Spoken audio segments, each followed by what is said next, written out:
Welcome back dito sa channel natin. Andito na naman tayo sa Maynila. Mabuti na lang at gumanda na ulit yung panahon natin sa ngayon. Anyway, pupunta pala tayo sa Pasig River Esplanade. Ito pala ang pinakaunang update natin dito sa Esplanade Project ngayong 2026. May malaking pagbabago pala na mangyayari dito.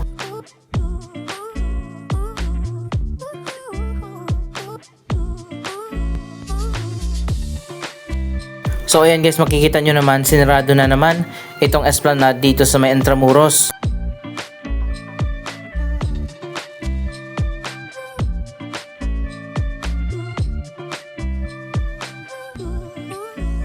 Hanggang dito lang muna sa may Riverside Park ang namamasyal dito.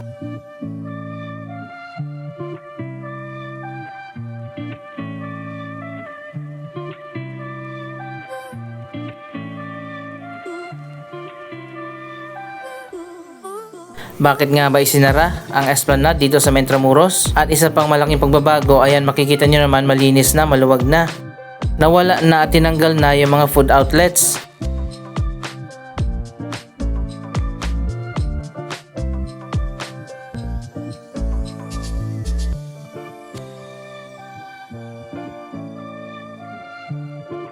Pinatapos lang pala yung holiday season at wala na nga yung night market dito.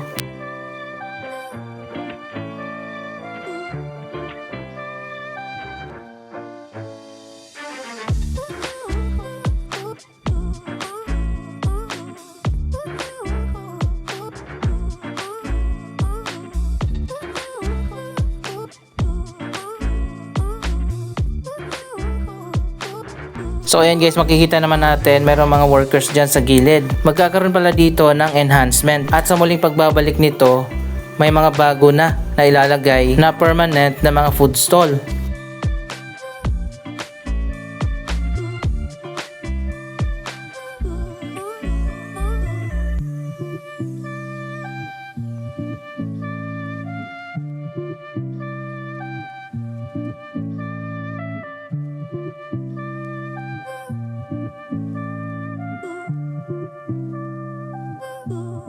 Sa muling pagbubukas ng night market, ayan magiging ganito na ang mga bagong food stall na ilalagay dito. Mas okay yan para hindi na masyadong crowded.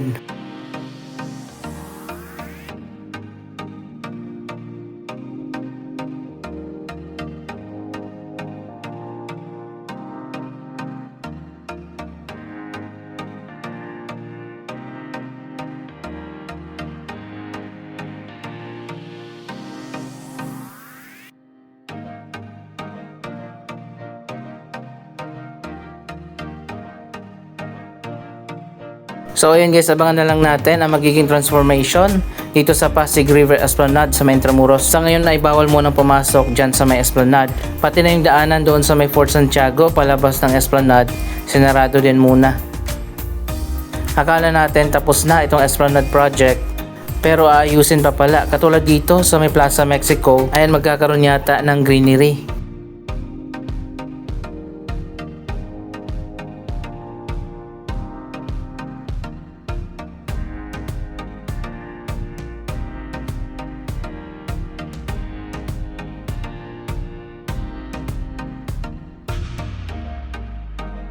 Mapapansin naman natin medyo kumonti yung namamasyal dito sa ngayon.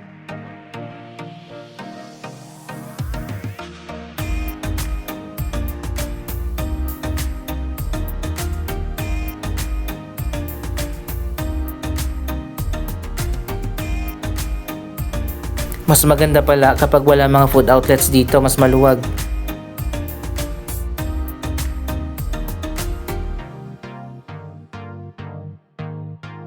Lahat pala talaga ng mga food stall tinanggal. Andito naman tayo sa phase 2, tingnan natin dito sa taas.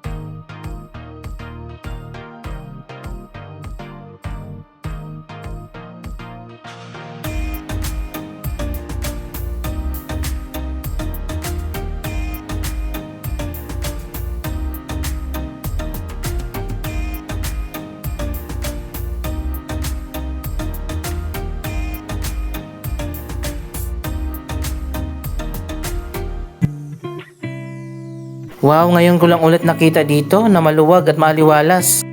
Wala na rin yung mga food stall dito sa taas. Ayan, makikita nyo naman, mas okay talaga kapag ganito.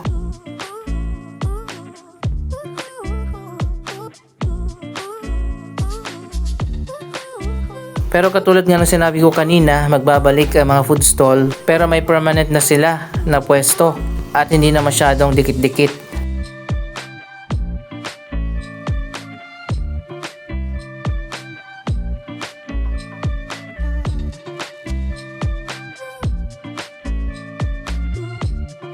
Viewing deck area lang talaga dito sa taas ang purpose nito. Pero dahil nga sa commercialization, nilagyan na rin ang food market.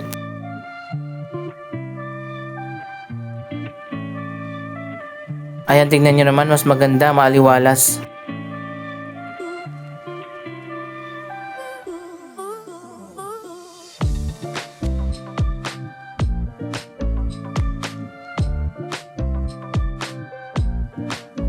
Kung kayong tatanungin, pabor ba kayo na ibalik yung food market dito sa taas? O mas maganda kung ganito na lang?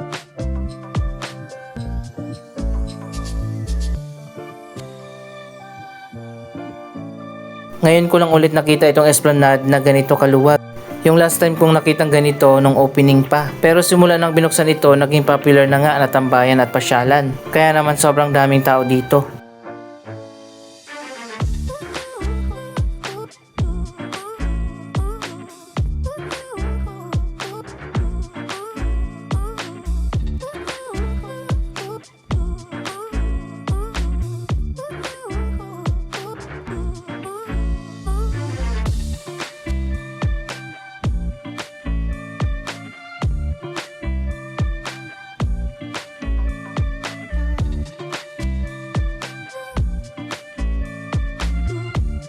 Meron talagang dedicated na mga commercial space dito sa baba. Tingnan natin kung sarado din ba.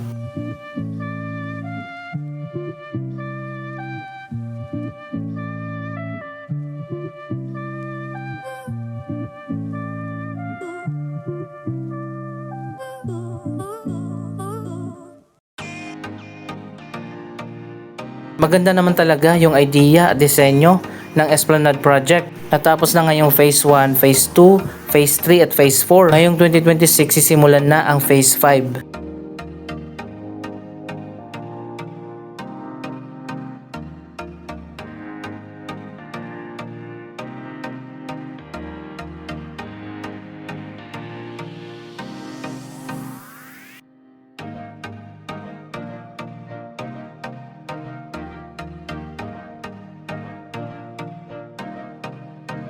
Ayan guys, dito sa baba, sarado lahat.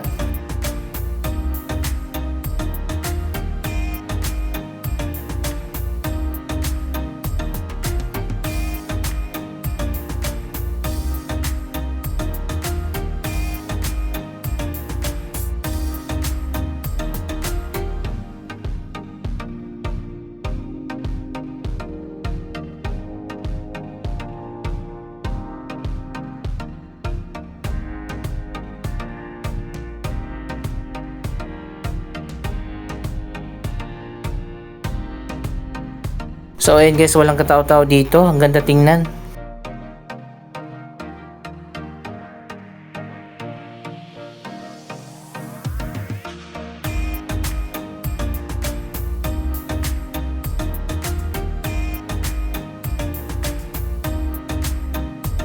Nandito naman sa gitna ang mga restroom.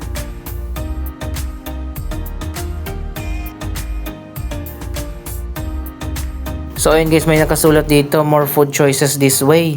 Tingnan natin, baka nilipat dito sa kabila.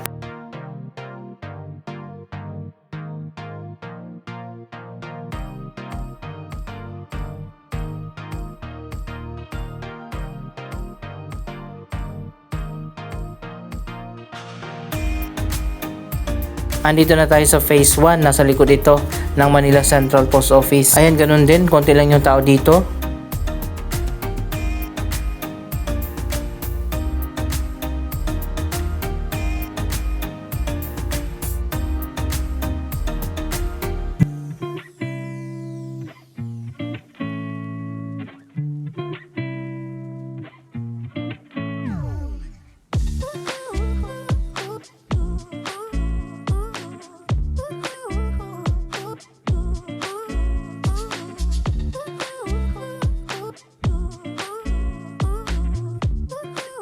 So ayan guys, para sa mga pupunta ng Pasig River Esplanade, ipaalam nyo sa mga kakilala nyo na wala na ang night market. Sa tingin ko, yun din ang pinupuntahan ng maraming tao kasi nga maraming food choices.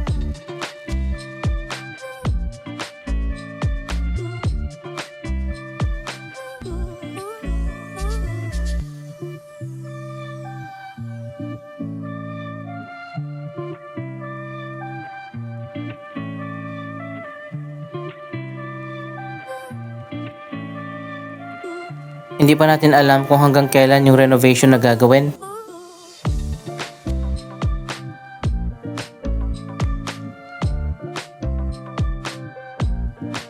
Patuloy pa rin tayo na mag-update dito.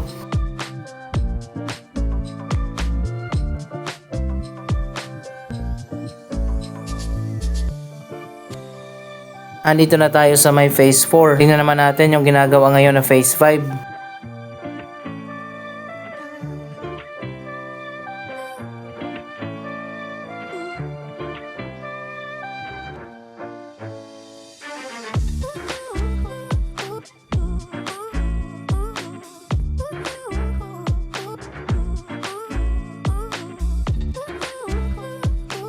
Wala pa rin dito yung drainage, hindi pa rin nagawa. Binabaha pa rin dito sa may tunnel.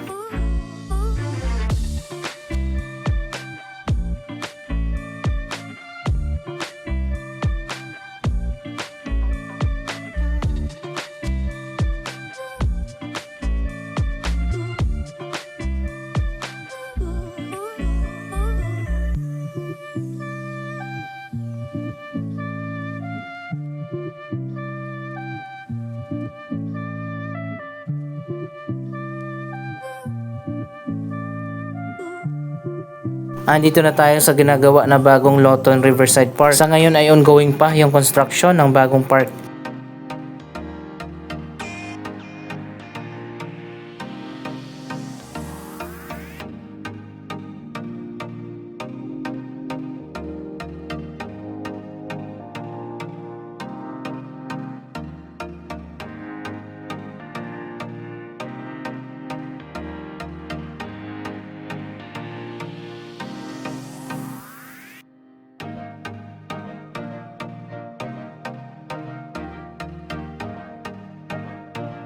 Malawak din itong bagong park na gagawin dito. Mula dyan sa MacArthur Bridge hanggang dito sa may Lawton Terminal.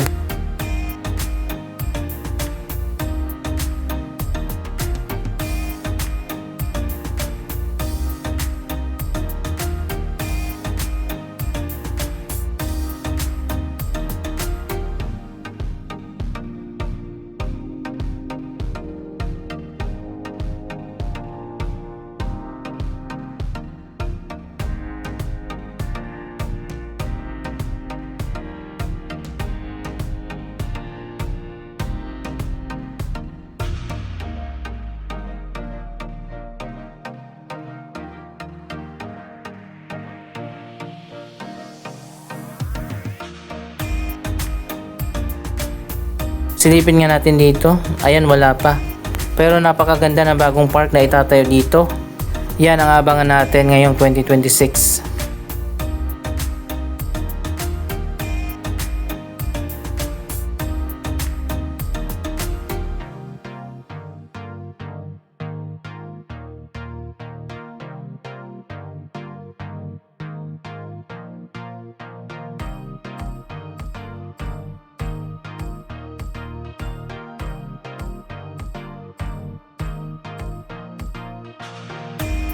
Andito na tayo sa dulo ng phase 4 sa likod ng Roseros Park.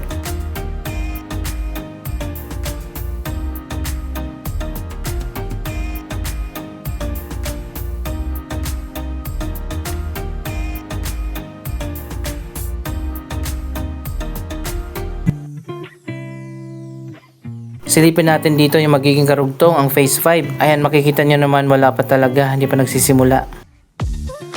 Yan muna ang latest na update dito sa Pasig River Esplanade Project. Anong masasabi nyo sa mga proyektong ito? Mag-comment lamang dyan sa baba ng inyong mga reaksyon.